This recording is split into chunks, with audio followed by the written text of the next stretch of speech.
యావత్తు తెలుగు ప్రజలకు, భారతదేశ ప్రజలు, రవీంద్ర భారతి పిల్లలైనటువంటి భారతదేశ ప్రజలకు అందరికీ ఆశీర్వాదపూర్వకంగా సాక్షుల దగ్గర నుంచి, మా చుట్టాల దగ్గర నుంచి, బంధువులు అందరూ కూడా మాకు ఈ క్షణం పిల్లలుగా ఆన్లైన్ కనెక్ట్ అయిపోతేనే సురక్షిత వలం వస్తుంది.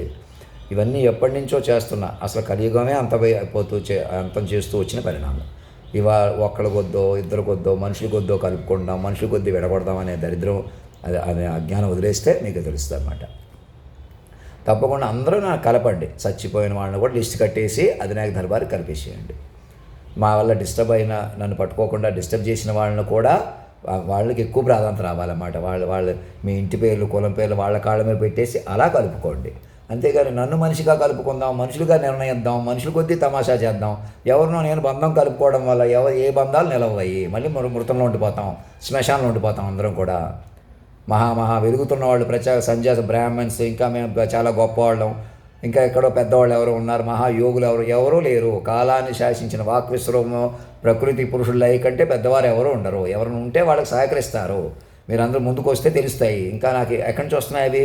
ఏదో చిత్త చాంచల్యం, చిద్లాసంగా చెప్పాను చూసారా, ఇంకా పెరుగుతారు అలాగా, ఇంకా దివ్యం పెరుగుతుంది. అంచేత మనుషుల కొద్దీ నేను ఎక్కడున్నాను అక్కడ అనేది మనుషుల గురించి కాదు, మైండ్ల గురించి. ఎలాగైనా మీరు చీఫ్ సెక్రటరీకి ఏదో కలుసుకోమని ఇచ్చారు, అలా కాకుండా మమ్మల్ని ఎదురొచ్చి పట్టుకోండి, అందరిని మైండ్కి పట్టుకోండి. ఏదో రకంగా మనుషుల కొద్దీ ఉన్నట్టు అదే మాయ, అదే దెయ్యం అనమాట.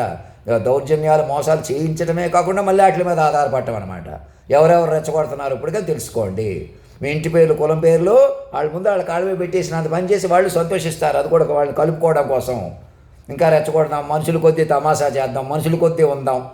ఇందుకే మేమేం చేస్తున్నాం, మేమే ఆపేసాం, మేమే మగవాళ్ళం, మేమే ఆడవాళ్ళం, మేమే మేధావులం. మీరు చేయట్లేదు, మాయ అలా చెలగాట మాడుతుంది. ఏదో రకంగా ఏదో పాయింట్గా మనిషి పాయింట్ మీద ఆధారపడేలా చేస్తుంది, అదే మాయ. అర్థమవుతుందా? మమ్మల్ని కేంద్ర బిందువుగా పట్టుకోండి. తల్లిదండ్రులను పట్టుకొని కొత్త జీవితాలు వస్తాయి. ఉన్న పలంగా నాకు ఈమెయిల్ పంపితే చాలు. పురుషోత్తమ కాలస్వరూపాన్ని ఆహ్వానించి ప్రతి ఒక్కడు మైండ్గా మారిపోయి ఊపిరి పీల్చుకోండి. మీతో మీ పిల్లలు కూడా నాకు పిల్లలే. ఎక్కడెక్కడ పెద్దవాళ్ళు, మహానుభావులు, నేనే పేర్లు పెట్టిన వాళ్ళు ఉన్నారు, మామూలు వాళ్ళు ఉన్నారు. మీరు ఎలా పెడితే అలా సంసారాలు డిస్టర్బ్ చేసేసి పిల్లలు కనేసిన వాళ్ళు అందరికీ వర్తిస్తాయి. ఇంకా అందరూ ఒకటే లిస్టు. మాస్టర్ మైండ్లు అంతే, ప్రాంప్ట్ వస్తుంది. అంతేగాని మీరు ఎవరో పెద్దవాళ్ళు, ఎవరో గొప్పవాళ్ళు అనే ఉన్మాదాల వల్ల కూడా పైన కెమెరాలు పెట్టుకుని నాటకాలు ఆడుతున్న వాళ్ళు కూడా ఇప్పుడు క్షణం తెలుసుకొని మమ్మల్ని ఆన్లైన్ పట్టుకోండి. మేము చేసేవాళ్ళమైతే ఏదన్నా చేస్తాం కదా, ఏదన్నా చూస్తాం. మీ చేతుల్లో ఉందా? మాస్టర్ మైండ్ పట్టుకోక అలా ప్రవర్తిస్తున్నారు, అలా ఆలోచిస్తున్నారు. ఇంకా మనుషులుగా ఇలా ఉండమన్నారు, అలాగేదో చేయమన్నారు. ఎవడాడు ఇలా ఉండడానికి, అలా చేయడానికి మీ ఇష్టమా? నేను మనిషి అనేవాళ్ళు చచ్చిపోయి ఉన్నారు భూమి మీద. మళ్ళీ చెబుతున్నాను, మమ్మల్ని కేంద్ర బిందువుగా పట్టుకుని దగ్గర నుంచే పాపం పోతుంది. చేసిన పాపాలు వదిలించేసుకుని కొత్త జీవితాలు ముందుకు రండి అంటుంటే ఇంకేంటిగా? చచ్చిపోయిన వాళ్ళు కూడా మేము నాడి మేమే బతికించుకుంటాం.